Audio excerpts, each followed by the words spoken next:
घने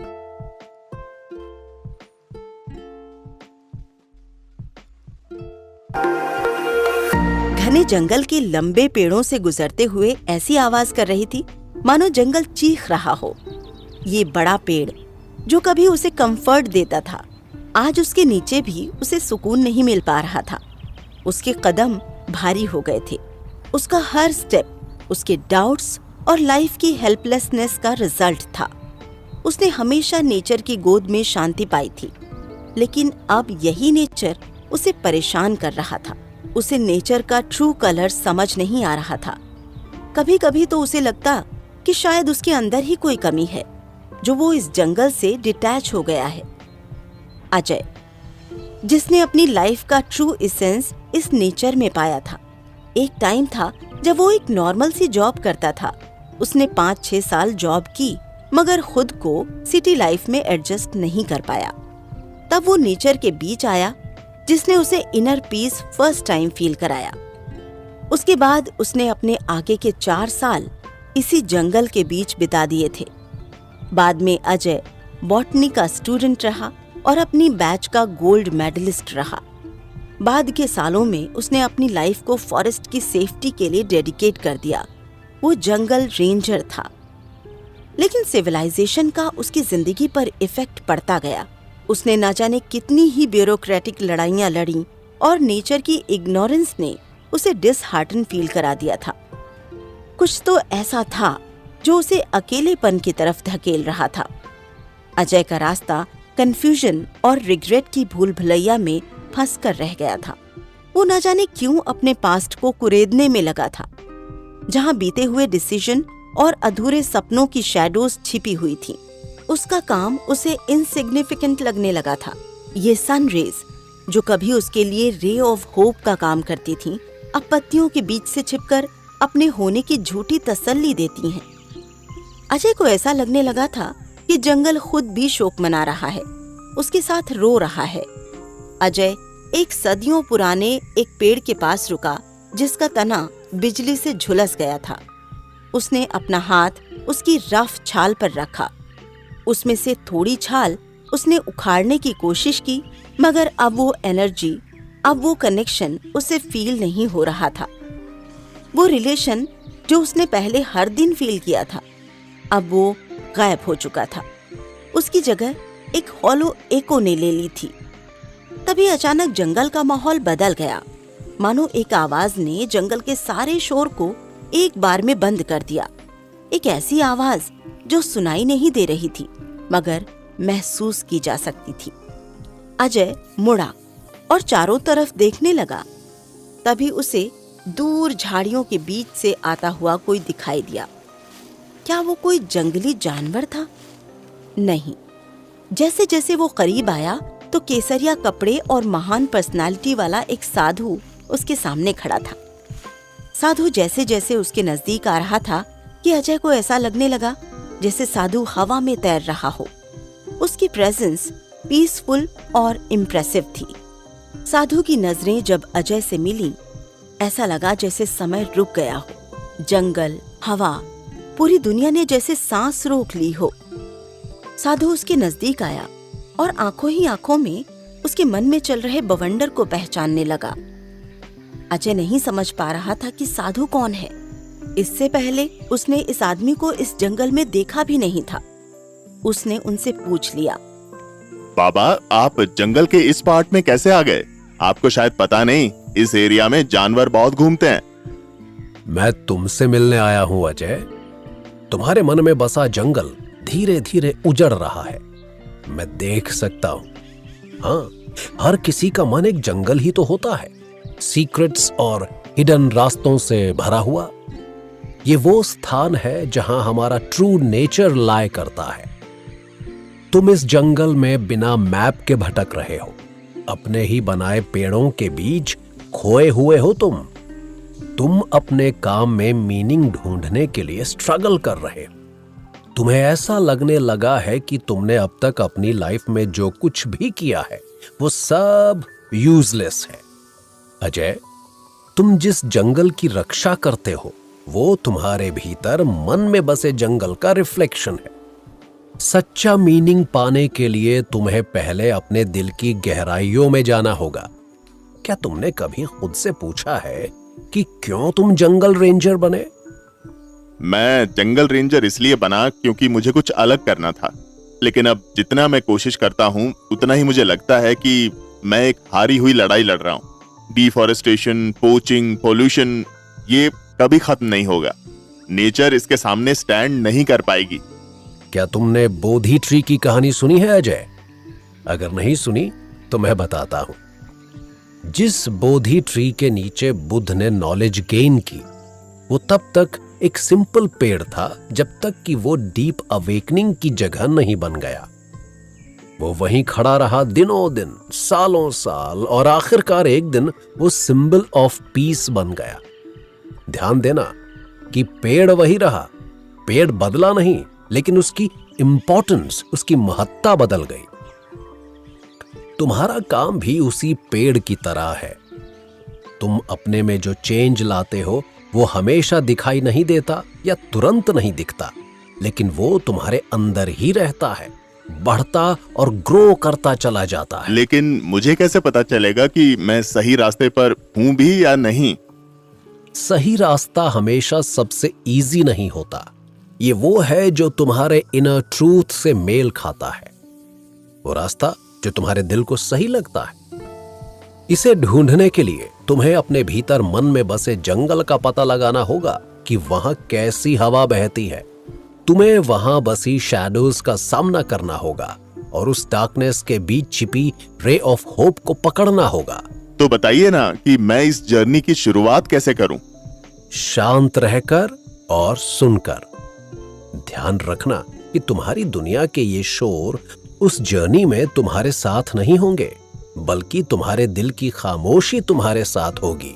और मेडिटेशन, चिंतन और अपने डर का सामना करने की एक अंदर से इच्छा जागेगी जो तुम्हें आगे गाइड करती चली जाएगी। अजय साधु की बात सुनता हुआ एक सच्चे भक्त की तरह वो उसे देखता हुआ साथ चल रहा था। उनके चारों ओर का जंगल अजय के इनर लैंडस्केप का एक विविड मेटाफर बन गया। वेजिटेशन उसके उलझे हुए थॉट्स की जंगल के किसी भी कोने से उपज रही थी। साफ सुथरी जगहें उसकी लाइफ के वो गिने चुने मोमेंट्स थे जब उसे लाइफ की क्लैरिटी थी, और ऊंचे पेड़ उसके बिलीफ्स थे जिनका बोझ वो अपने कंधों पर बरसों से उठा रहा था। साधु की प्रेजेंस एक गाइडिंग लाइट की तरह थी जो अजय के अंदर बनी उस भूल भुलैया को रोशन कर रही थी। मुझे अपनी फर्स्ट मेमोरी बताओ, क्या थी? मैं 5 साल का था और मेरे पापा मुझे एक कैंपिंग ट्रिप पर ले गए थे। ये पहली बार था जब मैंने जंगल की सारी ग्रैंडियर अच्छे से देखी थी। मुझे याद है कि मैं कितना हैरान हुआ था उस दिन, जंगल की वास्टनेस और ब्यूटी को देखकर। उस जर्नी ने नेचर के टुवर्ड्स मेरे प्यार को जगा दिया था। बस वही वंडर और वो हैरानी जो तुम उस टाइम फील करते थे, वही तुम्हारे दिल के उस जंगल की कीज हैं, जिनसे तुम उस जंगल की किसी भी मिस्ट्री को सॉल्व कर सकते हो। वही मेमोरी तुम्हारे जंगल से कनेक्शन का सबसे प्योर फॉर्म है। समय के साथ हम अक्सर उस इनोसेंस से डिस्कनेक्ट हो जाते हैं। जिम्मेदारी और एक्सपेक्टेशंस को मीट करते करते हम अपनी रियलिटी को न जाने कितनी ही परतों के नीचे दबा देते हैं। अपने दिल का पता लगाने के लिए तुम्हें उस वंडर वाले इमोशन के साथ फिर से जुड़ना होगा। अब तुम सोच रहे होगे कि तुम अपनी आत्मा से फिर वही कनेक्शन कैसे एस्टैब्लिश कर सकते हो। मैं बताता हूं। हर मोमेंट में प्रेजेंट रहकर, पिछले रिग्रेट्स और भविष्य की चिंताओं का बोझ छोड़कर, आज पर, अभी के इस मोमेंट पर ध्यान दो और हर मोमेंट की ब्यूटी से अपने दिल को भरने दो। तुम्हारे चारों ओर का जंगल तुम्हें सब सिखा सकता है, अगर तुम सब सीखने के लिए तैयार हो तो। चलते चलते साधु और अजय एक शांत तालाब पर पहुंचे, जिसका सरफेस एक मिरर जैसा एक्ट कर रहा है, जिसमें ऊपर आसमान का आधा चांद दिख रहा था। साधु चलते चलते उस तालाब के किनारे पहुंचे और वहीं बैठ गए। उन्होंने अपने साथ साथ अजय को भी बैठने का इशारा किया और एक ओबीडिएंट स्टूडेंट की तरह अजय उनके पास बैठ गया। इस तालाब को देखो, तुम इसके पानी में अपनी परछाई देख पा रहे होगे। अब इसमें एक पत्थर फेंको, देखो ये वाटर वेव्स कैसे इमेज को बदल देती हैं। जब तुम्हारा मन थॉट्स और फीलिंग्स से डिस्टर्ब होता है तो तुम्हारे दिल की ट्रू इमेज ब्लर हो जाती है। मेडिटेशन से इन लहरों को शांत करना होता है ताकि ये वेव्स तुम्हारी रियल इमेज को ब्लर ना कर दे। मैंने पहले भी मेडिटेशन करने की कोशिश की है, लेकिन मेरा मन हमेशा भटकता रहता है। मैं इसे शांत नहीं कर पाता। मन बहुत चंचल होता है रवि। ये एक थॉट से दूसरे थॉट पर कूदता रहता है, कभी स्टिल नहीं रहता। मेडिटेशन प्रैक्टिस मन को फोर्सफुली शांत करने के लिए नहीं होती। जब तुम अपने थॉट्स से लड़ना बंद कर देते हो और उन्हें बस बादलों की तरह गुजरते हुए देखते हो तो वो तुम्हारे ऊपर अपनी इन्फ्लुएंस नहीं छोड़ पाते। तो हमारी ये सारी बात एक्सेप्टेंस के बारे में है। एक्सेप्टेंस और डिटैचमेंट। खुद को एक ऑब्जर्वर बनने दो और फिर तुम देखना कि टाइम के साथ तुम्हारा मन भी स्टेबल हो जाएगा। जब तुम पेशेंस और ओपननेस के साथ इस रास्ते पर चलोगे तो तुम्हारे दिल का जंगल अपनी मिस्ट्रीज को रिवील करना शुरू करेगा। साधु इसके साथ ही चुप हो गया और अब सिर्फ जंगल की आवाज सुनाई दे रही थी। कुछ देर किसी ने कुछ नहीं कहा। वो चुपचाप बैठे रहे। नेचर की शांति उनके अंदर समाने लगी थी। अजय ने अपनी आंखें बंद कर लीं। अपनी सांस के रिदम पर वो फोकस करने लगा और जंगल की आवाजें एक हारमोनियस म्यूजिक में बदल गईं। लंबे टाइम बाद पहली बार उसने ट्रू पीस को फील किया था। सनसेट होने लगा। जंगल पर एक सुनहरी चमक बिखर गई। अजय ने अपनी आंखें खोलीं। तुम कैसा फील कर रहे हो? शांत और होपफुल। अब मैं समझ गया हूं कि ये जर्नी मंजिल के बारे में नहीं है, बल्कि सेल्फ सर्च के बारे में है। हमारा हर स्टेप एक डिस्कवरी है। बिल्कुल। एक बात याद रखना, तुम्हारे दिल में बसा जंगल बड़े बड़े चमत्कारों से भरा हुआ है। इस जर्नी को अपनाओ अजय, क्योंकि इसी रास्ते पर तुम्हें वो मीनिंग मिलेगा जिसकी तुम तलाश कर रहे हो। याद रखो, जिस बाहरी जंगल की तुम सेफ्टी देखते हो वो उस इनर जंगल का रिफ्लेक्शन है जिसे तुम्हें नरिश करना होता है। अजय खड़ा हुआ, एक नए पर्पस की फीलिंग के साथ। साधु भी खड़ा है, जिसे देखकर अजय बोला, थैंक यू बाबा जी, आपकी गाइडेंस अमूल्य है मेरे लिए। ये बात हमेशा याद रखना अजय कि ये सब हमेशा से तुम्हारे भीतर था। मैंने सिर्फ तुम्हारा ध्यान उस ओर लगाया है। बस अब एक खुले दिल से इस रास्ते पर चलते रहो और देखना, तुम्हें अपने सभी सवालों के उत्तर इसी रास्ते पर मिल जाएंगे। अजय पर साधु की बातों का इतना असर हुआ था कि वो उन्हें थैंक्स तो कहना चाहता था, मगर उसे लग रहा था कि थैंक्स कहकर वो साधु की इतनी बड़ी लर्निंग को छोटा बना देगा। वो उनका आशीर्वाद लेकर अपनी जर्नी पर वापस चल पड़ा। जैसे जैसे वो अपने रास्ते पर बढ़ा, उसे फील हुआ कि हर पेड़, हर पौधा, हर एनिमल और हर पत्थर उसकी यात्रा का हिस्सा था। उसे सिखाने और उसे गाइड करने के लिए उसके आसपास था। उसकी बाहरी जर्नी और इनर डिस्कवरी अब एक हो गई थी और अब वो समझ गया था कि वो सही रास्ते पर है। सूरज की हार्श किरणें हिंद महासागर की नीली नीली लहरों पर पड़ रही थीं, जिससे पानी की सतह चमचमाती हुई लिक्विड डायमंड सी लग रही थी। मधु, जो कि एक एक्सपीरियंस्ड डाइवर थी, वो लहरों पर उछलती हुई एडवेंचर्स कर रही थी। वो करेज और थ्रिल की तलाश में यहाँ आई थी।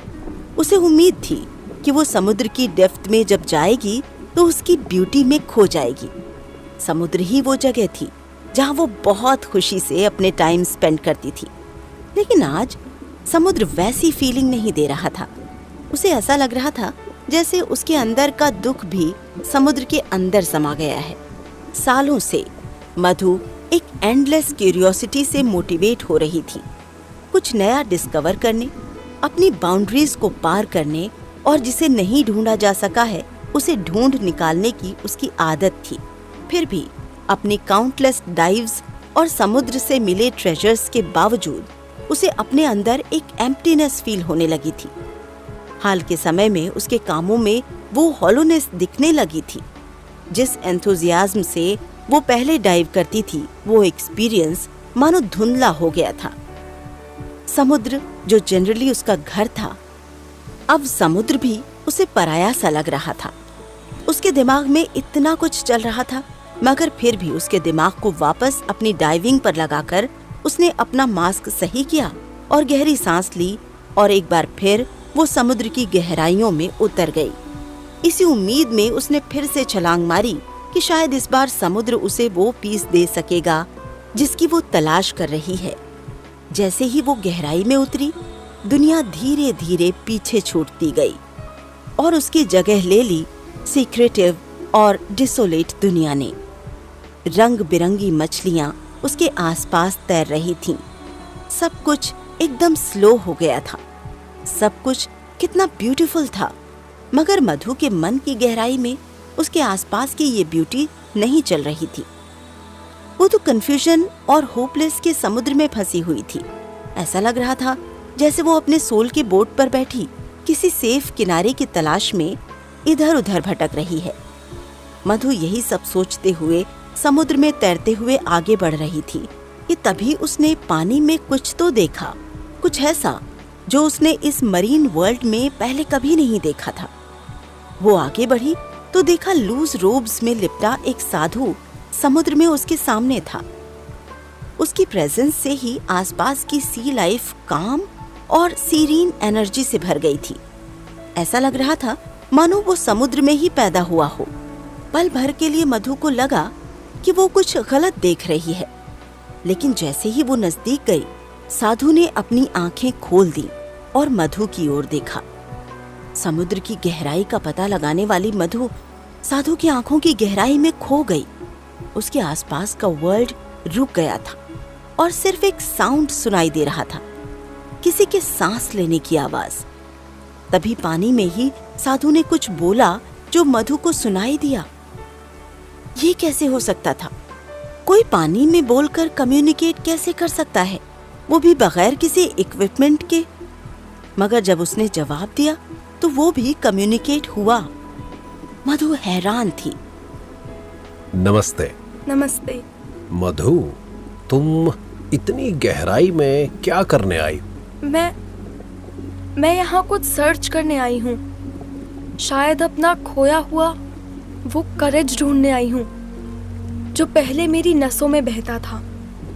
समुद्र का यही नेचर है मधु। वो हमारे इनर थॉट्स और फीलिंग्स को बाहर ले आता है। मैं जानता हूं कि तुम्हें समुद्र हमेशा से बहुत पसंद रहा है। यही वो जगह है जहां तुम सबसे ज्यादा जिंदा महसूस करती हो। लेकिन पिछले कुछ हफ्तों से तुम्हें लगने लगा है कि तुम्हारी हर डाइव मीनिंगलेस लगने लगी है। ऐसा लगता है कि तुम्हें कुछ मिल नहीं रहा, कुछ ऐसा जिससे तुम अपने खालीपन को दूर कर सको। क्या तुम्हें समुद्र मंथन याद है जिसमें अमृत का रस छिपा था? एंशिएंट इंडियन माइथोलॉजी में समुद्र के चर्निंग की एक कहानी को समुद्र मंथन कहा जाता है, जिसमें लिखा है कि देवताओं और दानवों ने अमृत पाने के लिए समुद्र की चर्निंग की। ये एक बहुत ही डिफिकल्ट और टायरिंग प्रोसेस था, जिसमें बहुत ज्यादा एफर्ट और कोऑपरेशन की जरूरत होती थी। इस मिथ में समुद्र सोल के वास्ट एक्सपेंस का सिंबल है। ये वो समुद्र है जो कि ट्रेजर से भरा हुआ है, लेकिन उस ट्रेजर को पाने के बीच बहुत सारे चैलेंजेस भी हैं। तो क्या आप ये कह रहे हैं कि समुद्र हमारी सोल की तरह है, जिसमें ब्यूटी भी है और टर्मोइल भी? बिल्कुल सही कहा तुमने। अपने सोल के महासागर के रियल एक्सप्लोरेशन के लिए तुम्हें डेप्थ्स तक जाने की तैयारी करनी होगी। लाइट और शैडोज दोनों का सामना करना होगा। इसी क्वेस्ट में तुम अपनी असली आइडेंटिटी की एसेंस ढूंढ पाओगी। लेकिन मैं कहाँ से शुरू करूं? मैं अपनी आत्मा के महासागर में कैसे उतरूं? प्रेजेंट में रहकर और अवेयर रहकर। जिस प्रकार तुम हर डाइविंग के लिए डेडिकेशन के साथ प्रिपरेशन करती हो, उसी प्रकार इनर जर्नी के लिए भी तुम्हें प्रिपरेशन करनी होगी। मेडिटेशन, कॉन्टेम्पलेशन और अपने इनर फियर्स का सामना करने की चाहत ही तुम्हें गाइडेंस देगी।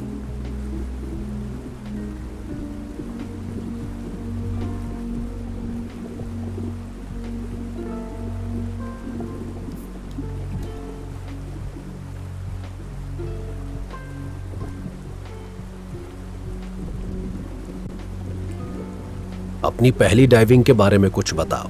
मैं 13 साल की थी। मेरे डैड ने मेरे बर्थडे पर मुझे डाइविंग कराई थी।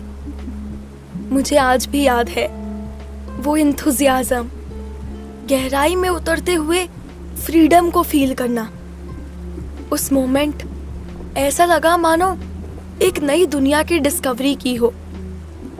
मुझे लगा मैं किसी बहुत बड़ी चीज से जुड़ गई हूँ। यही वो कनेक्शन है जो तुम्हारी आत्मा के महासागर की चाबी है। यही तुम्हारे इनर सेल्फ का प्योर एक्सप्रेशन है।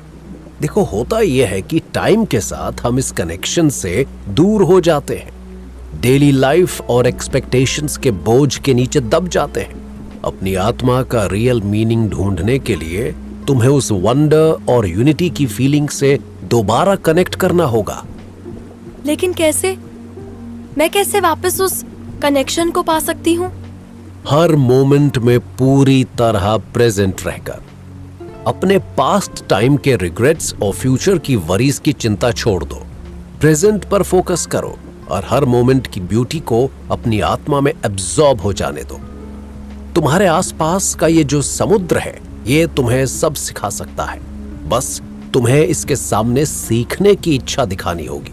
जैसे ही वो तैरते हुए समुद्र की और गहराई में पहुंचे तो उन्हें एक समुद्री गुफा का एंट्रेंस दिखाई दिया। उस गुफा का एंट्रेंस समुद्री प्लांट्स ने ढका हुआ था।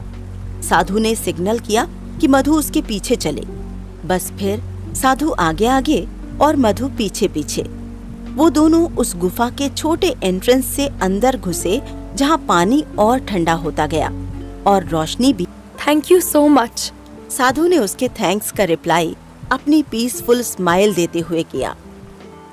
वो दोनों धीरे धीरे गुफा से निकलकर सरफेस की ओर लौटने लगे। उनके आसपास के पानी में नई क्लैरिटी दिख रही थी। मधु को ऐसा लग रहा था कि मानो किसी ने समुद्र का पानी बदल दिया है। वो समझ गई कि ये बदलाव उसके अंदर से आया था। उसकी आंखों पर लगा पर्दा अब हट चुका है। जर्नी तो अभी शुरू ही हुई थी।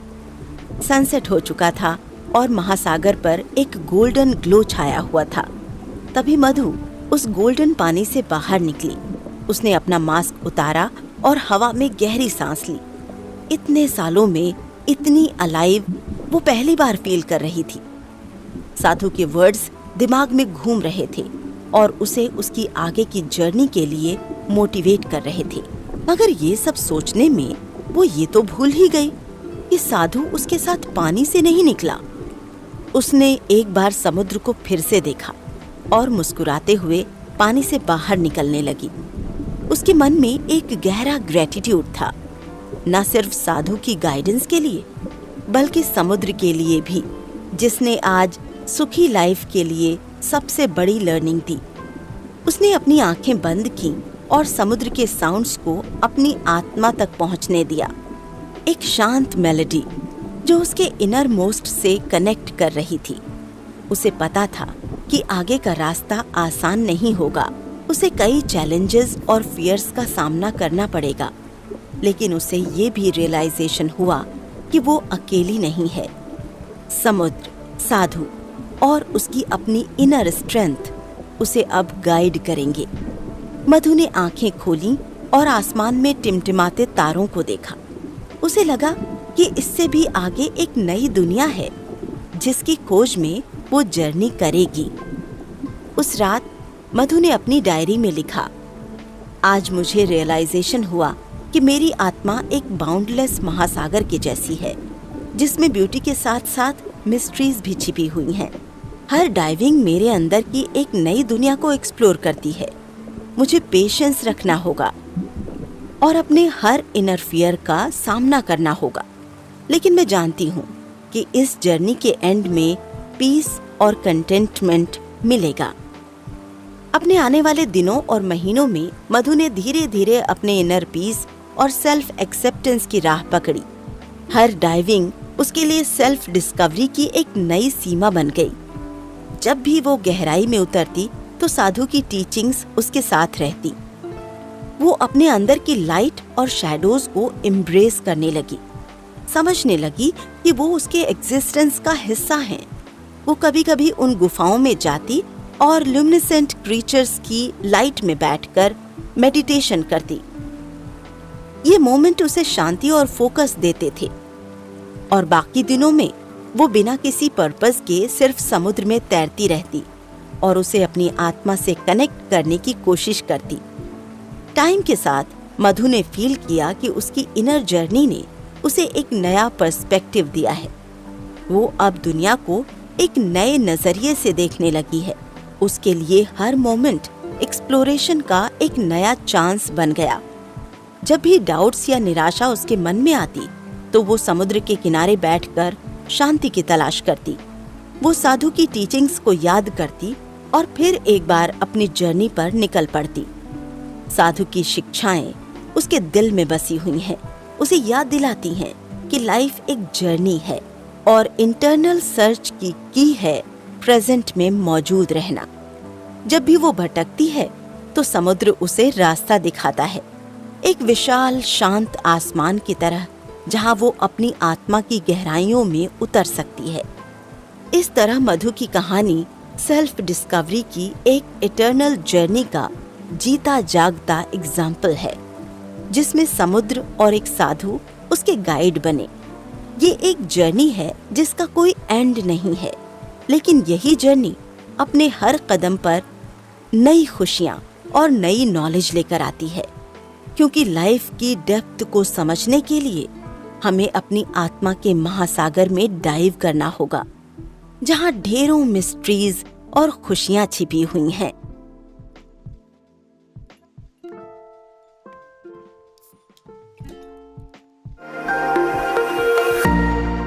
रात का अंधेरा पूरे शहर में पसरा हुआ था, लेकिन रवि के दिल में जो अंधेरा पसरा हुआ था वो सबसे ज्यादा था। उसके कमरे में बस एक कैंडल जल रही थी, जिसकी फ्लेम कांप रही थी। उसे देखकर रवि को ऐसा लग रहा था मानो वो फ्लेम भी उसके अंदर की हालत को फील कर रही हो। रवि के चेहरे पर गहरी चिंता और निराशा थी। वो अपने अंदर न जाने कितनी ही बातों को दबाए हुए था। धीरे धीरे उसकी आंखों से आंसू बहने लगे, जो उसकी गर्दन पर गिरकर टपकने लगे। वो खुद से बातें करने लगा। क्या मैं वाकई वो सब खो चुका हूँ? मैं तो सिर्फ अपने फॉलोअर्स को स्पिरिचुअल पीस का रास्ता दिखाना चाहता था, लेकिन अब मेरी ही लाइफ केओस और अंधकार में डूब गई है। रवि ने अपना सिर उठाया और अपने आसपास के निराशा भरे एनवायरनमेंट को देखा। कमरे में चारों ओर उसके फॉलोअर्स की फोटोज थीं, मुस्कुराती कलरफुल फोटोज, जो उसे उस टाइम की याद दिला रही थी जब वो उन सभी की इंस्पिरेशन हुआ करता था। मैं इन सबको कैसे निराश कर सकता हूँ? उन्होंने मुझ पर अपना पूरा ट्रस्ट दिखाया और मैंने उन्हें धोखा दिया। शायद यही सही होगा कि मैं अब अपना काम बंद कर दूं। ये सोचते ही रवि ने फौरन अपनी पेंसिल उठाई और पेपर पर एक लेटर लिखना शुरू किया। उसका हाथ कांप रहा था और आंसुओं की वजह से सब ब्लर दिख रहा था। उसे ये तक ठीक से नहीं दिख रहा था कि वो क्या लिख रहा है। तभी उसने पेपर पर लिखना शुरू किया। डियर फॉलोअर्स, मैं आपको इन्फॉर्म करना चाहता हूँ कि मैं अब आपको गाइड नहीं कर सकता। मैं खुद को इस लायक नहीं समझता। प्लीज किसी और से। तभी बिजली कड़की और कमरे में छाया अंधेरा एक मोमेंट के लिए गायब हो गया। रवि डर के मारे कांप गया और उसके हाथ से उसकी पेंसिल नीचे गिर गई। अचानक बारिश शुरू हो गई और बड़ी बड़ी रेन ड्रॉप्स कमरे की खिड़की से अंदर आने लगी। जैसे ही रवि खिड़की को ढंग से बंद करने के लिए उठा कि ठीक उसी समय कोई दरवाजा खटखटाने लगा। कौन है? एक साधु हूं मेरे बेटे, मुझे अंदर आने दो। बाहर बहुत बारिश हो रही है, जल्दी करो। रवि सोचने लगा कि इस तूफानी रात में एक साधु कहाँ टहल रहा है। एक बूढ़े की हेल्प करने के इरादे से उसने दरवाजा खोला और एक पीसफुल पर्सोना वाला एक साधु उसके सामने खड़ा दिखाई दिया। साधु के बाल भीगे थे और उसके कपड़े बारिश में पूरी तरह भीग चुके थे। रवि ने फौरन साधु को घर के अंदर लिया और उसे गीले कपड़े चेंज करने को कहा, मगर साधु अपने ही कपड़ों में खुश था। उसने बस रवि को अपने सामने बिठाया और उससे सीधा पूछ लिया, मुझे लगा कि तुम्हें मेरी हेल्प की जरूरत है तो मैं आ गया। मुझे लगता है कि तुम्हारी आत्मा अभी भी जिंदा है, बस वो थोड़ा थक गई है और थक कर एक कोने में बैठ गई है। बस उसे जगाने की जरूरत है, इसलिए मैं यहां आया हूं तुम्हें रास्ता दिखाने। लेकिन बाबा, मेरी आत्मा होपलेस हो गई है। मैं खुद में इतना लॉस्ट हो चुका हूं कि शायद वापस लौटना अब मुश्किल होगा। देखो रवि, आत्मा की लाइट कभी नहीं बुझती, बस थोड़ी डिम पड़ जाती है, और जब हम अपने भीतर की गहराई में झांकते हैं तो वो चमक फिर से जीवित हो उठती है। ये कहते हुए साधु आगे बढ़ा और कमरे की खिड़की के पास खड़ा हो गया। बारिश की बूंदें अभी भी उसके चेहरे पर पड़ रही थीं। ये देखकर साधु ने अपना हाथ बाहर बढ़ाया और हथेली पर बारिश की कुछ बूंदों को समा लिया। रवि चुपचाप बैठा साधु के एक्शंस को देख रहा था। तभी उस बारिश की बूंद को अपने मुट्ठी में लेकर साधु रवि की तरफ देखने लगा और बोलने लगा, देखो रवि, ये बारिश की बूंदें साफ और प्योर हैं। हालांकि ये बूंदें आसमान से गिरती हैं, लेकिन जब ये धरती पर पहुंचती हैं तो धूल और इम्प्योरिटीज इनके अंदर समा जाती हैं। लेकिन इस इम्प्योरिटी के बावजूद इनकी रूट प्योरिटी कभी नहीं बदलती। ठीक इसी प्रकार हमारी आत्मा भी इटर्नल और सेक्रेड है। ये इस दुनिया की धूल मिट्टी से पल्यूटेड हो सकती है, लेकिन इसे फिर से साफ किया जा सकता है। अब तुम पूछोगे किन तरीकों से, तो उसका आंसर है स्पिरिचुअल प्रैक्टिस और सेल्फ ऑब्जर्वेशन से। लेकिन बाबा, मैं तो इतना गहरा गिर चुका हूं कि मुझ में अब उठने की हिम्मत नहीं रही। मेरे लिए वापसी का मार्ग ऑलमोस्ट इनएक्सेसिबल है। बेटा, ये बात जान लो कि कोई भी कभी इतना नीचे नहीं गिरा कि वो दोबारा उठ ना पाया हो। अपने आप को मत खो रवि। तुमने कभी गलत रास्ता नहीं चुना, तुम्हारी जर्नी थोड़ा भटक गई थी, बस इतनी ही प्रॉब्लम है। आओ, मैं तुम्हें इनर पीस और इनर हैप्पीनेस का रास्ता फिर से दिखाता हूं। साधु की बातें सुनकर रवि के दिल में एक नई आशा की किरण जग उठी। वो धीरे धीरे मुस्कुरा दिया और साधु के साथ बैठ गया। साधु ने धीमी आवाज में गहरी सांसें लेनी शुरू की और रवि भी उसे फॉलो करने लगा। धीरे धीरे रवि का मन शांत होने लगा और उसे अपनी आत्मा में एक अलग एनर्जी फील होने लगी। ये वही एनर्जी थी जो वो अपने स्टार्टिंग फेज में महसूस करता था, वरना बीते इतने सालों में उसने ये फील कभी महसूस नहीं किया था। इसके साथ ही रवि जान गया कि उसकी जर्नी अब शुरू होने वाली है, एक नया और पॉजिटिव पाथ। तभी साधु ने अपनी बात आगे कही। देखो रवि, ये बारिश की बूंदें भी अपना रास्ता ढूंढ लेती हैं, चाहे ये सागर में समा जाएं या फिर धरती की मिट्टी में मिल जाएं। उनकी जर्नी कभी रुकती नहीं, ये बारिश कभी नहीं रुकती। ऐसे ही तुम्हारी आत्मा भी अपना रास्ता ढूंढ लेगी। तुम्हें बस अपने अंदर की उस किरण को ढूंढना है जो तुम्हें लाइट की ओर जाने वाला रास्ता दिखाएगी। हर इंसान के भीतर एक डिवाइन कॉन्शियसनेस मौजूद होती है, हमें बस उसे जगाने की आवश्यकता होती है। रवि ने हैरानी से साधु की ओर देखा, साथ ही उसके मन में कई सवाल उठने लगे थे। वो कुछ मोमेंट चुप रहा, मगर जब वो उन सवालों की आंधी के जवाब खुद से नहीं दे पाया तो उसने साधु से पूछना शुरू किया।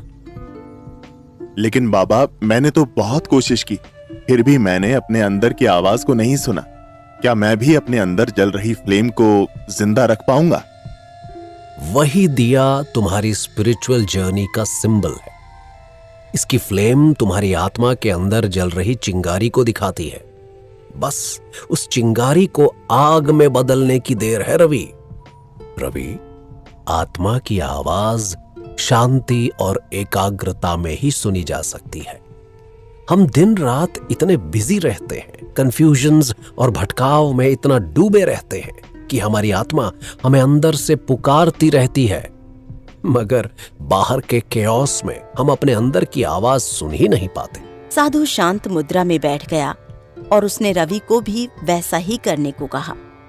दोनों कुछ देर शांत वहीं बैठे रहे। केवल बारिश की फुहारों की आवाज उन्हें सुनाई दे रही थी। जो बूंदें खिड़की से टकरा रही थीं, वो अलग आवाज कर रही थीं, और जो बूंदें धरती पर पड़ रही थीं, उनकी एक अलग आवाज थी। इन दोनों आवाज में एक रिदम थी, और उस रिदम में साधु और रवि दोनों खो गए थे। थोड़ी देर बाद फिर साधु ने कहा, अब अपनी आंखें बंद करो और अपने भीतर की गहराई में जाओ। उस दिए की फ्लेम पर फोकस करो। शांत और काम हो जाओ। साधु के कहते ही रवि ने अपनी आंखें बंद की और एक गहरी सांस ली। कुछ टाइम बाद उसके चेहरे पर एक पीसफुल स्माइल आ गई। वो अब अपनी हार्ट बीट फील कर रहा था। तभी थोड़ी देर में रवि को अपने मन के अंधेरे के बीच वो चिंगारी दिखी, जिसे देखकर उसके चेहरे पर छाई स्माइल और बड़ी हो गई। तभी थोड़ी देर में रवि को अपने मन के अंधेरे के बीच वो चिंगारी दिखी, जिसे देखकर उसके चेहरे पर छाई स्माइल और बड़ी हो गई। ये थी उसके आत्मा की रोशनी, जिसे वो क्लियरली देख पा रहा था। मैं देख सकता हूँ, मैं उस चिंगारी को देख सकता हूँ। बाबा, मैं अपनी होप देख सकता हूँ। क्या बात है! यही तुम्हारी आत्मा का असली रूप है रवि। इस लाइट को कभी बुझने मत देना। इसे जगाए रखना और इसकी ब्राइटनेस को इतना बढ़ा देना कि ये दूसरों के मन में भी उजाला कर दे।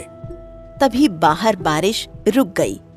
साधु के कहने पर रवि ने अपनी आंखें खोली और देखा कि बादलों से मूनलाइट निकल आई थी। रवि खड़ा हुआ और खिड़की से बाहर देखने लगा। उसके चेहरे पर एक नई उम्मीद की चमक थी। वो साधु को बताना चाहता था कि साधु ने उसे कितनी बड़ी राह दिखाई थी। इसलिए वो साधु के पैरों में गिर गया और कहने लगा, थैंक यू सो मच। आपने आज मेरी सोई हुई आत्मा को जगाया है। अब मैं अपनी जर्नी को नया डायरेक्शन दूंगा। मेरे भटके हुए फॉलोअर्स को भी इस स्पिरिचुअल लाइट से गाइड करूंगा। साधु मुस्कुराया।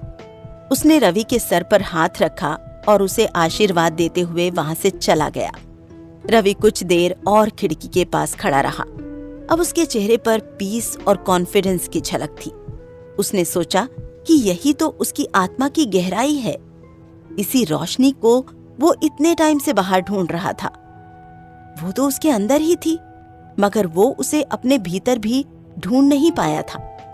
लेकिन आज उसे समझ आया कि उसकी सच्ची ताकत उसके अंदर ही समाई हुई है।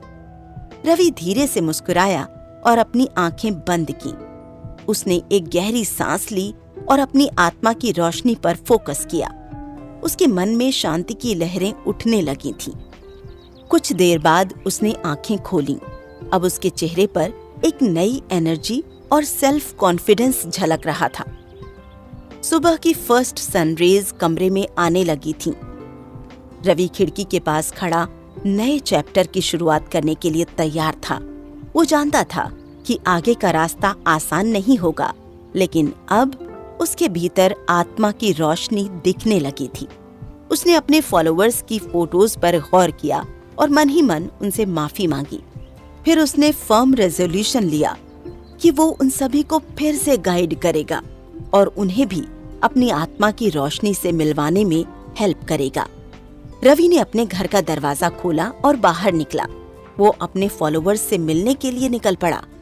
उसके कदमों में एक नई फुर्ती थी और आंखों में होप की नई किरणें दिखाई देने लगी थीं। जिस प्रकार बारिश की बूंदों का रास्ता कभी नहीं रुकता है, उसी तरह एक नया और सैक्रेड वे रवि के लिए खुल गया था। अब उसके भीतर की रोशनी उसके चेहरे पर छाए ग्लो से देखी जा सकती थी। कुछ ही समय में रवि अपने आश्रम पहुंचा, जहां उसके फॉलोअर्स इकट्ठे हुए थे। जैसे ही उन्होंने उसे देखा, सभी का चेहरा होप और हैप्पीनेस से खिल उठा। रवि उनके सामने गया और शांत पोज में बैठ गया। रवि ने अपनी गोल्डन चेन निकाली जिसमें वही दिया लटका हुआ था। उसने उसे दिखाते हुए कहा, दोस्तों, मैं आपसे माफी मांगना चाहता हूँ। मैं थोड़े टाइम के लिए भटक गया था और मेरी स्पिरिट मानो खो गई थी, लेकिन एक साधु की वजह से मुझे आज रास्ता मिल गया है। क्या आप सभी को पता है कि हम सभी के भीतर एक डिवाइन कॉन्शियसनेस मौजूद है? यही हमारी आत्मा है, हमारा ट्रू फॉर्म। हमें बस इसे पहचानने और जगाने की जरूरत है। ये दिया हमारे सोल के स्पार्क को गाइड करता है। इसकी फ्लेम हमारे भीतर की उस अमर रोशनी को दिखाती है जो हमेशा हमारे अंदर जलती रहती है। बस हमें इसे मरने नहीं देना है। तो आइए हम सब मिलकर अपनी आत्माओं को जगाते हैं, इस रोशनी को अपने भीतर जलाते हैं और इसकी किरणों से इस दुनिया को रोशन करते हैं। इस तरह एक नया टाइम शुरू हुआ जहां पर आत्मा की इनफाइनाइट पावर्स और उसकी रोशनी को जगाया गया था। रवि और उसके फॉलोअर्स ने मिलकर एक नया मैसेज दिया कि आत्मा की रोशनी को पहचानो और इससे अपनी लाइफ को रोशन करो। इस तरह रवि की कहानी दिन ब दिन बढ़ती गई और उसे अब अपनी लाइफ का रियल एसेंस समझ आने लगा। रवि की कहानी हमें याद दिलाती है कि हम सभी में एक डिवाइन कॉन्शियसनेस छिपा होता है, बस उसे जगाया जाना चाहिए। केवल अपनी आत्मा की रोशनी में ही हम अपने ट्रू गोल्स को पहचान सकते हैं। उम्मीद है कि आप सब भी अपनी आत्मा की गहराई में झांकने की कोशिश करेंगे और अपने भीतर की उस रोशनी को जगाएंगे। गहरी रात का अंधेरा चारों ओर फैला हुआ था। बादलों से ढके काले आसमान का गुरूर बस एक दीपक की रोशनी तोड़ रही थी। निशा रेस्टलेस सी अपने कमरे में इधर उधर घूम रही थी। उसकी आंखें लाल और सूजी हुई थीं, जैसे कई दिनों से वो बस रोई हो। ऐसा समझ आ रहा था कि इन आंखों ने बीते दिनों आंसुओं का सैलाब बहाया है। निशा के हाथ में एक फोटो कैमरा था। वो उसमें खींचे गए हर फ्रेम को देख रही थी। वो ब्यूटीफुल मोमेंट्स जिन्हें कभी उसने खुलकर जिया था, लेकिन आज उसे लग रहा था कि वो सारे मोमेंट्स उसके लिए मीनिंगलेस थे। उसे ऐसा लग रहा था जैसे वो उनके बारे में कुछ भी ना जानती हो। उसके भीतर की क्रिएटिव पावर अब मर गई थी। उसका मन अंधेरे में डूब गया था। वो खुद से बातें कर रही थी। मैं कैसे यूजलेस फोटोग्राफर हूँ। इन सबको देखकर लगता है जैसे ये फोटोज किसी और ने खींची है। पिछले कुछ महीनों से मुझे मेरी क्लिक की गई हर फोटो लाइफलेस और पॉइंटलेस क्यों लग रही है? क्या मेरी क्रिएटिव जर्नी अब खत्म हो गई है? निशा की हालत देखकर लग रहा था जैसे उसकी आत्मा कहीं खो गई हो। वो अपने ही अंदर की डार्कनेस में लॉस्ट हो गई थी। उसे लगा कि उसकी हर फोटो उसके इमोशंस का मजाक उड़ा रही है।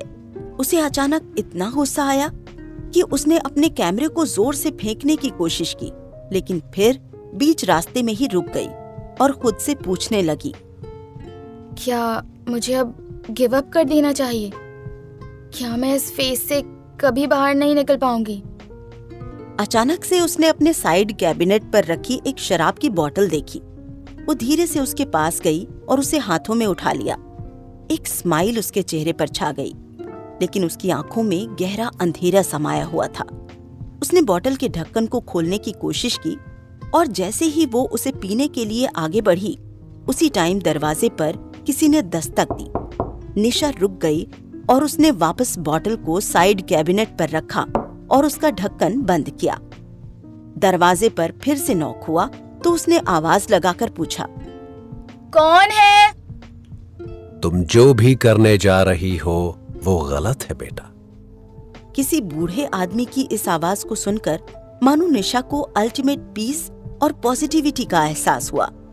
निशा ने फौरन दरवाजा खोला और देखा कि उसके दरवाजे पर एक साधु खड़ा था, जिसकी आंखों में एक यूनिक ग्लो था। साधु को देखते ही निशा को ऐसा लगने लगा जैसे उस साधु की आवाज ने उसके भीतर के गुस्से को हटा दिया हो। उसने साधु को अंदर बुलाया और अपने सोफे पर बिठाया। वो समझ गई थी कि ये कोई आम आदमी नहीं है। जिसने बंद दरवाजे के पीछे देख लिया कि निशा शराब और नशे की तरफ बढ़ रही है और फौरन उसे रोक लिया। इसलिए वो अब साधु से बात करना चाहती थी। उसे एक पल में लगने लगा था कि वही साधु अब उसे रास्ता दिखाएगा। वो एकटक साधु को देखे जा रही थी कि तभी साधु ने उससे पूछा, क्या बात है बेटी, तू इतना परेशान क्यों लग रही है? साधु की ये बात सुनकर निशा ने गर्दन नीचे झुका ली और रोने लगी। उसे याद भी नहीं कि लास्ट टाइम कब किसी ने उससे बगैर मतलब के उसका हाल पूछा था। उसने अपने आंसू पोंछे और साधु की बात का जवाब दिया। बाबा, मैं एक फोटोग्राफर हूँ और अपनी क्रिएटिविटी को बहुत इम्पोर्टेंस देती हूँ, लेकिन पिछले कुछ टाइम से मेरा मन अंधेरे में डूब गया है। मैं जितनी भी कोशिश करती हूँ मुझे कोई इंस्पिरेशन नहीं मिलती। मेरी हर पिक्चर वर्थलेस लगने लगी है मुझे। तुम मन की बात कर रही हो बेटी। मन एक ऐसी चीज है जिसे समझना बहुत कठिन है। ये हमेशा भटकता रहता है, कभी एक स्थान पर टिका नहीं रहता। लेकिन जब हम मन को समझते हैं तो हम उसे नियंत्रित करना भी सीख सकते हैं। बहुत से लोग अपने मन से परेशान रहते हैं। उनका मन उन्हें कभी शांति नहीं लेने देता। वे सोचते रहते हैं कि उनके जीवन में क्या गलत हो रहा है। लेकिन अगर वो अपने मन को समझने का प्रयास करें तो उन्हें पता चलेगा कि उनका मन एक छोटे बच्चे की भांति है जिसे प्यार और सेंसिटिविटी की जरूरत है। एक बात जान लो निशा, हमारा मन चांद की तरह है जिसे हमें ही रोशन रखना होता है। जैसे चांद सनरेज से अपनी रोशनी लेता है, वैसे ही हमारा मन भी हमारी लाइफ की हायर फोर्सेस से रोशनी लेता है। लेकिन अगर हम अपने मन को सही डायरेक्शन नहीं देते तो वो रेस्टलेस हो जाता है और गहरी डार्कनेस में डूब जाता है। बिल्कुल वैसे ही जैसे अमावस्या को चांद इनविजिबल हो जाता है। ऐसी कंडीशन में हमारी क्रिएटिविटी और हमारा सेल्फ कॉन्फिडेंस दोनों अफेक्ट होते हैं। अब मेरी इस बात पर ध्यान देना। सोचकर बताओ, जब तुम छोटी थी और किसी टास्क को करने में फेल हो जाती थी तो तुम्हारा मन डिसअपॉइंटमेंट से भर जाता था ना? तुम उस टाइम खुद को फेलियर समझने लगती थी। लेकिन जब तुम्हारे पेरेंट्स तुम्हें प्यार और पॉजिटिविटी से समझाते थे तो तुम्हारा मन फिर से प्रसन्न हो जाता था और उसके बाद तुम फिर से एक नए जोश के साथ, नई एंथुसियाज्म के साथ काम करने लगती थी। यही चीज हम सभी के साथ होती है निशा। जब हम फेलियर या डिसअपॉइंटमेंट से घिर जाते हैं तो हमारा मन डार्कनेस में डूब जाता है। लेकिन अगर हम उस टाइम पीस और पॉजिटिविटी को अपनाएं तो हमारा मन फिर से उस चांद की तरह रोशन हो सकता है।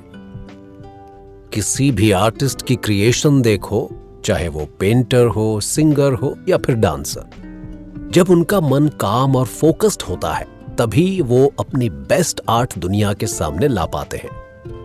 लेकिन जब उनका मन अशांत, रेस्टलेस होता है तो उनकी आर्ट पर भी उनके मेंटल स्टेट का इंपैक्ट पड़ता है। इसलिए ये इंपॉर्टेंट है कि हमें हमेशा अपने मन को काम और फोकस्ड रखना चाहिए। हमारे एंशिएंट ट्रेडिशंस में एक्लिप्स के टाइम पर स्पेशल पूजा की जाती थी ताकि चांद की लुमिनस कंडीशन हमेशा यूं ही बनी रहे। ये इसलिए किया जाता है क्योंकि मूनलाइट लाइफ के लिए इंपॉर्टेंट मानी जाती है। ठीक इसी प्रकार हमें भी अपने मन को प्रोटेक्ट करना चाहिए ताकि वो हमेशा रोशनी फैलाता रहे। मगर ये रोशनी मैं अपने भीतर कैसे जलाऊं? क्या इसे जगाने का कोई तरीका है? हाँ, बिल्कुल है। मेडिटेशन प्रैक्टिस इसमें बहुत हेल्पफुल होती हैं। जब हम अपनी इनर डेप्थ्स में जाते हैं तो हमें वो लाइट दिखाई देती है जो हमारी क्रिएटिविटी को जन्म देती है। इसीलिए तुमने ध्यान दिया होगा कि हमारे कल्चर में सेल्फ रिफ्लेक्शन और सेल्फ एक्सप्लोरेशन पर बहुत बल दिया जाता है। जब कोई पोएट या राइटर लिखना शुरू करता है तो उसका मन शुरू में थोड़ा रेस्टलेस रहता ही है, लेकिन जैसे जैसे वो अपने पेन को क्रिएटिव फ्लो में लाता है उसका मन धीरे धीरे काम होने लगता है। और जब उसका मन पूरी तरह शांत हो जाता है तभी उसके दिमाग से मास्टरपीसेस पैदा होते हैं। इसी प्रकार एक फोटोग्राफर के लिए भी आवश्यक है कि वो अपने मन को काम रखे। जब तुम अपनी इनर लाइट को फील करोगी, तभी तुम असली ब्यूटी को कैमरा में कैप्चर कर पाओगी। उसके बाद तुम्हारा कैमरा लेंस जो भी देखेगा वो एक्चुअल में तुम्हारे इनर सेल्फ की एक इमेज होगी।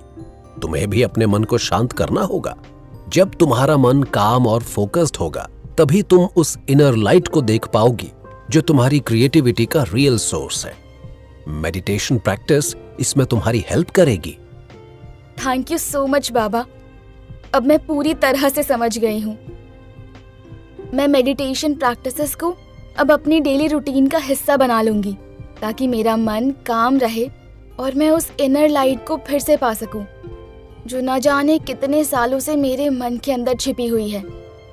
मुझे लगता है कि अब मेरी क्रिएटिविटी वापस आएगी और मैं फिर से ब्रिलियंट फोटोज ले पाऊंगी। ऑल द वेरी बेस्ट निशा। बस याद रखना, तुम्हारा मन एक चंद्रमा है जिसे तुम्हें हमेशा विजडम और पीस की किरणों से इल्यूमिनेट रखना है। जब तुम ऐसा करोगी तो न केवल तुम्हारी क्रिएटिविटी बढ़ेगी, बल्कि तुम्हें अपनी आर्ट का रियल मीनिंग समझ में आने लगेगा। लाइफ में अप्स एंड डाउन्स तो आते रहेंगे। कभी तुम बहुत हैप्पी फील करोगी तो कभी गहरी डार्कनेस में खुद को डूबा हुआ पाओगी। लेकिन जब भी तुम्हें लगे कि तुम्हारा मन अंधेरे में खो रहा है, तो तुम उसे काम करने की कोशिश करना। अपने भीतर की गहराई में उतर जाना और जहां सबसे अधिक अंधेरा है, वहां अपने अंदर की रोशनी को जगाना। क्योंकि अंधेरा उससे डरने से नहीं, बल्कि उसे रोशन करने से दूर होगा। मैं तुम्हें एक कहानी सुनाता हूं, ध्यान से सुनना। एक बार की बात है, एक रात एक आदमी का मन बहुत रेस्टलेस था। वो सोच रहा था कि उसका जीवन व्यर्थ है, और उसका रीजन है कि उसने अपनी लाइफ में बहुत सी गलतियां की हैं। उसे उस टाइम लग रहा था कि उसे अब कोई उम्मीद की किरण नहीं दिख रही। तो ऐसे में क्यों ना वो खुद को खत्म कर ले, सुइसाइड कर ले। लेकिन उसी टाइम उसने अपनी खिड़की से चांद को देखा, जो पूरी तरह से चमक रहा था। उसने सोचा कि चांद भी तो कभी पूरा नहीं रहता, वो भी तो बढ़ता घटता रहता है। उसके भी अपने अप्स एंड डाउन्स होते हैं, लेकिन फिर भी हर बार वो अपनी रोशनी को वापस पा लेता है। तो क्यों ना वो भी अपने मन को चांद की तरह रोशन करे। पता है, उस आदमी ने अपने मन की गहराई में झांकने की कोशिश की। शुरू में उसे वहां बस अंधेरा ही अंधेरा नजर आया, परंतु धीरे धीरे जैसे उसका मन शांत होता गया, एक छोटी सी रे ऑफ होप उभरने लगी। ये उसके भीतर की रोशनी थी, जो उसके सारे ट्रबल्स और दुख के बावजूद अभी भी जिंदा थी। उस व्यक्ति ने देखा कि चांद भी कभी पूरा नहीं रहता है, लेकिन फिर भी वो अपनी लाइट रेस को इल्यूमिनेट करता है। चाहे वो पूरा चांद हो या उसका एक टुकड़ा, उसकी चांदनी सदैव बनी रहती है।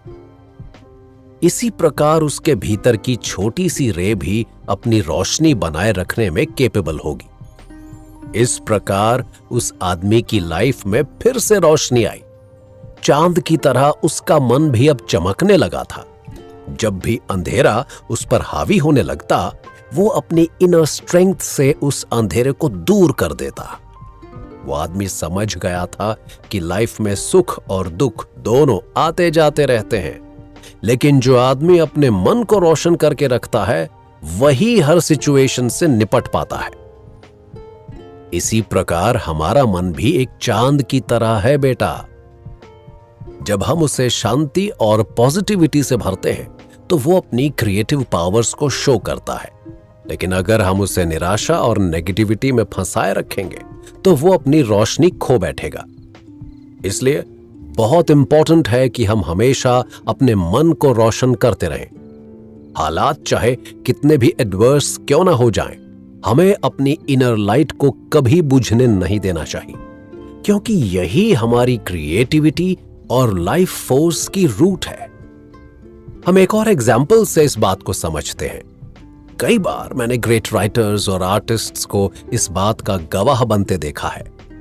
जब उनका मन ट्रबल से घिरा होता है तो वे अपनी इंटरनल पावर से उस अंधेरे को दूर करते हैं और फिर जाकर वो अमेजिंग क्रिएशंस करते हैं। यही बात इंस्पिरेशनल लीडर्स, एंटरप्रेन्योर्स और दूसरे सक्सेसफुल लोगों पर भी लागू होती है। साधु की इतनी बातें एक साथ सुनकर निशा गहरी सोच में डूब गई थी। वो समझ गई थी कि उसकी क्रिएटिव पावर केवल तभी सूख जाएगी जब वो अपने मन को अंधेरे में भटकने देगी। लेकिन अगर वो अपने मन को शांत रखेगी और उसे रोशन करेगी तो उसकी क्रिएटिव एनर्जी कभी खत्म नहीं होगी। साधु की बातों से निशा को नया मोटिवेशन मिला था।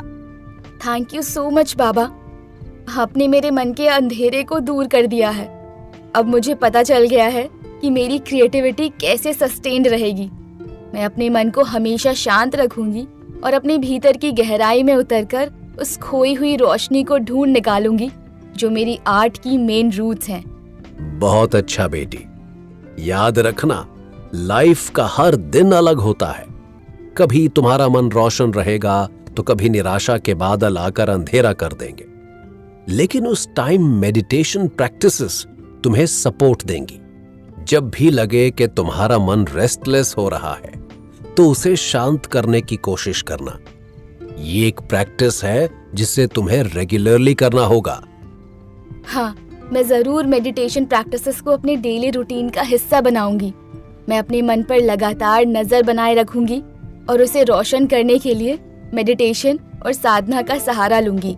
इस तरह मेरी क्रिएटिविटी कभी खत्म नहीं होगी और मैं बेहतरीन पिक्चर्स क्लिक कर पाऊंगी। उस दिन से निशा ने मेडिटेशन, साधना और सेल्फ रिफ्लेक्शन को अपना लिया। हर सुबह वो अपने मन को शांत करने की प्रैक्टिस करती और अपने भीतर की रोशनी को देखने की कोशिश करती। इसके साथ ही धीरे धीरे उसके अंदर की क्रिएटिविटी जागने लगी।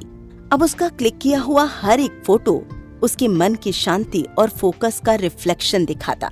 वो जिस भी मोमेंट को अपने कैमरे में कैद करती उसमें उसकी आत्मा की झलक नजर आती थी। लोग उसकी फोटोज में एक अमेजिंग डेप्थ महसूस करने लगे थे।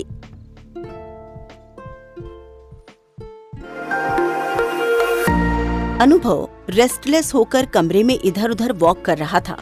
उसके चेहरे पर गहरी चिंता की लकीरें उभर आई थीं। वो पिछले कुछ महीनों में इतना कुछ झेल चुका था कि अब उसकी आत्मा टूटने के वर्ज पर पहुंच गई थी। नौकरी से फायर्ड हो जाने के बाद अनुभव की लाइफ अनबैलेंस्ड हो गई थी।